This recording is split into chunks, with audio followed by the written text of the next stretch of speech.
Welcome back, everybody. Thanks for sticking around. We're almost to the home stretch, and Doc, you want to bring this one? Want to bring this one in? You want to wipe this horse off and put it to bed? Well, which horse? We have several out there running around. We do. You mean the should we be suing Saudi Arabia? No. We should be suing Saudi Arabia. We have a lot more important things going on. We have an entire economy that is struggling and limping along. We don't have any good job creation. Most of the jobs created are part-time or less than part-time or temporary jobs. We have an economy and a debt load that is struggling. We should be the economic engine of the world at this point, and we're not. We're dependent upon other countries to do our fighting and our bidding. We have a lot more important things to do besides poking our allies in the eye. You don't have to like our allies. We didn't say they're our friends and our confidants, and we are not picking out curtains with them. We need them to help us and fight for us. And I think that's a terrible idea, So I think you would say pretty much the same thing. As far as the need for political parties, I think there is a need. I think the establishment needs to go. But that means the political parties need to go, doesn't it? No, you have to, Do you mean the leadership? The leadership has to go. And I believe, as far as both parties, because, Colorado has come out and said, well, we're going to take back all the votes that we had thrown for Cruz, and we're now going to redo it. Well, that just looks shady. These superdelegate things look shady. Sanders wiping the floor with Clinton in a couple of states and not getting all the delegates that he was entitled to. Proportional representation. Yeah, I get that. But the fact is, the establishment has Hillary Clinton, the anointed one, and they're sticking with her, holding their nose, doing whatever they have to do to be able to win. And the Republican leadership is doing everything they can to get rid of anybody who is going to be a challenge to their power. And that is exactly what's going on. And they're not winning elections. It would be different if, we had Bill Clinton, then we had George Bush, and then we lost one, and then we got another one back. That's different. But they're not winning. They barely won with Bush. That tells me the leadership is not effective in moving our party forward. That's my take on it. Well, you're backwards on the Democratic side. I agree with you pretty much about the Republicans, but the Democratic side, you can't say that the establishment is handing something to Hillary when she's won more votes, she's won more delegates, and she has more support across the country, and that she's her national poll and the polling shows that she's been in front of Bernie. Bernie was a long shot from the very beginning, picked up steam and has done a lot of good things for Hillary as a candidate, but she has consistently nationally been in front of him like 56, 57 to 44, 43, and that's where she's coming in on her votes. Well, and I don't mean to imply that the establishment is like, we're handing everything to Hillary. Right. She's earning it. I don't mean to say that she isn't. But you don't see the Democratic leadership going like, yeah, we don't want Hillary, so we're going to... I see what you're saying. Yeah, I see what you're saying. They do that to Trump. That's the guy that's winning.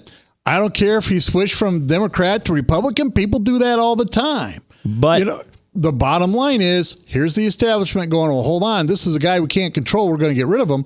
And there's Hillary, who, honest, Democrats can't control Hillary. That woman is strong. She is strong-minded. She is focused. She's got her own money. She can raise money.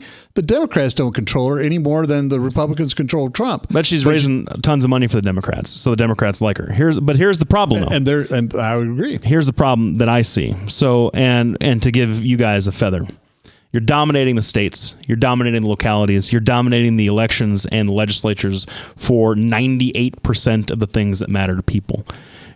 Federal stuff is great. Presidents have a lot of power in this country. It's fun to have your president in the White House. But for 98% of the things that make life worth living, and I don't mean like pie in the sky liberal bullcrap. I mean from the liberal side, assaults on personal liberty, assaults on labor, assaults on unions, things like that. the Republican Party has done a really good job at the grassroots, rolling back a lot of liberal gains over a long period of time, and it seems to be unchecked. The National Party seems to be checked out of this. Hillary Clinton has done a good job at raising money for down-ticket folks, but there's short rosters everywhere. We don't have a good candidate necessarily. I mean, you've got a guy in Chuck Grassley, as popular as he is. Tom Harkin unseated a popular senator back when he took office in the 80s. You have, as popular as Chuck Grassley is, Democrats should be mobilizing and incensed that and running a campaign against him even now that he is blocking the will of a Democratic president. It may not go anywhere with the Republicans, but it sure would get Democrats energized. And the best we can do, as good as she is Patty Judge. There should be more. There should be more fire in the statewide Democratic parties across the country. There just isn't. So, and I don't know what the solution to that is, because it's been going on. And that's my biggest interstate criticism of the Obama administration is he let it happen. Democrats have been destroyed on his watch, statewide or across the country. Well, now let me throw this out at you over the next 2 minutes. I have been reading article after article about how elitism destroys the leadership of both parties. I've read articles out of Forbes about that. I've read articles out of Salon about that. Do you think that the elitist approach from both parties, and we'll focus here just on the Democrats because we won't have enough time because we already know what my opinion is.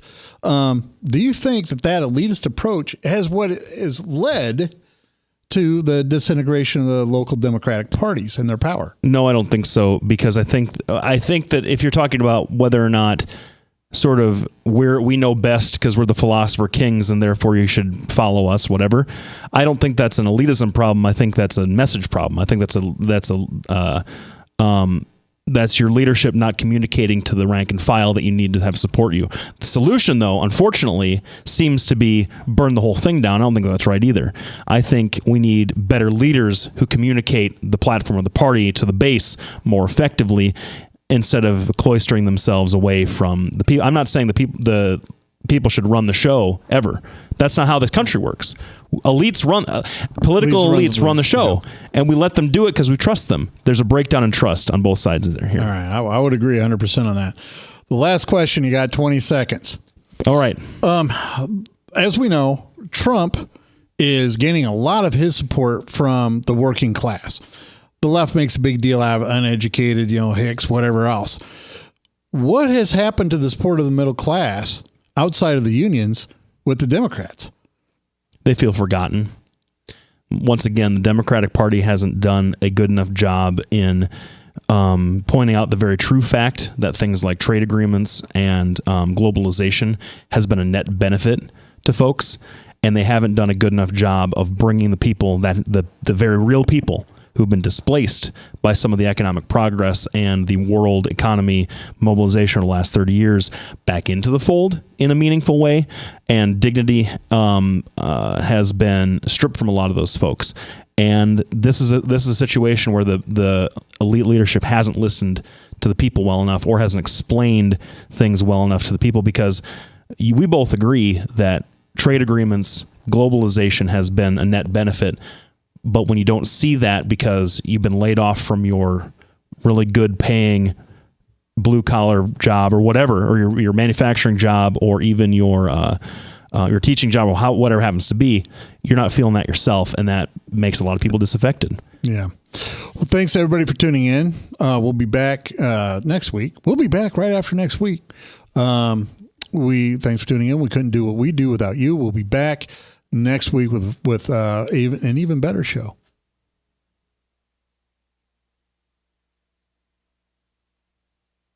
Hi, I'm Representative Tom Shaw, and I love these guys. Both of them. Love these guys. Get over here. Love both of them.